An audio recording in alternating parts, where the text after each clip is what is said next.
मोरया शिक्षण संस्था चिंचवड संचलित MSS हायस्कूल दहिवली। माझे नाव धनश्री नवनाथ करळे आहे। मी इयत्ता 5वी मध्ये शिकत। माझ्या अभिवाचनाचा विषय नारायण देवाचा आहे। महाराष्ट्रामध्ये अनेक संत महात्मे होऊन गेले। त्यांच्यापैकी एक म्हणजे समर्थ रामदास स्वामी हे होते। ते संत तुकाराम महाराजांचे समकालीन होते। रामदासांचा जन्म औरंगाबाद जिल्ह्यातील गोदावरी नदीकाठी वसलेल्या जाब या गावी झाला। त्यांच्या वडिलांचे नाव सूर्याजी पंत ठोसर आणि आईचे रानूबाई असे होते।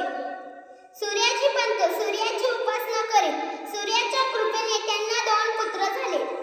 मोठ्याचे नाव गंगाधर व धाकट्याचे नारायण। नारायणाचा जन्म शके 1530 मध्ये रामनवमीला झाला। हाच नारायण पुढे समर्थ रामदास या नावाने प्रसिद्धीस आला। नारायण लहानपणी फार हुंदड होता। एके दिवशी तो एका शेताजवळून जात होता। शेतकऱ्याने नुकतीच ज्वारीच्या पिकाची कापणी करून खळे लावले होते। स्वच्छ केलेली ज्वारी पोत्यात भरण्याचे काम सुरू होते। नारायण शेतकऱ्याजवळ गेला। त्याने शेतकऱ्याला पोत्यात काय आहे असे विचारले। ज्वारी, शेतकऱ्याने सांगितले। मी एक पोत घरी घेऊन जाऊ का? नारायणाने विचारले। हो नेकी, तुला उचलून नेऊन नसेल तर? शेतकरी नारायणाच्या शरीराकडे बघत म्हणाला। तुझ्याकडे बघून तरी मला त्याची आवश्यकता नाही वाटत। तो असे म्हणतो न म्हणतो तोच नारायणाने एक पोते सहजपणे उचलून खांद्यावर टाकले। झपाझप पावले टाकत तो घराकडे चालू लागला। घरी पोहोचताच त्याने ते पोते ओसरीवर टाकले। त्यांच्या पाठोपाठ तो शेतकरीही तिथे पोहोचला।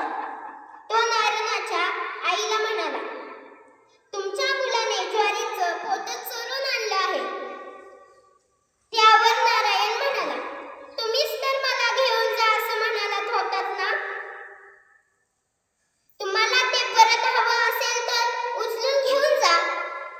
शेतकऱ्याने पोते उचलले तर काय आश्चर्य, त्याने ते पोते उचलले न उचलले तोच दुसरे पोते त्या पोत्याच्या जागी हजरते। उचलल्यावर अजून तिसरे पोते त्यात शेतकरी आश्चर्यचकित झाला। त्याने ते पोते खाली ठेवले। हे मला नको। तो नारायणाच्या आईला म्हणाला, रानूबाई, तुमचा मुलगा सामान्य माणूस नाही आहे, तो देवच आहे।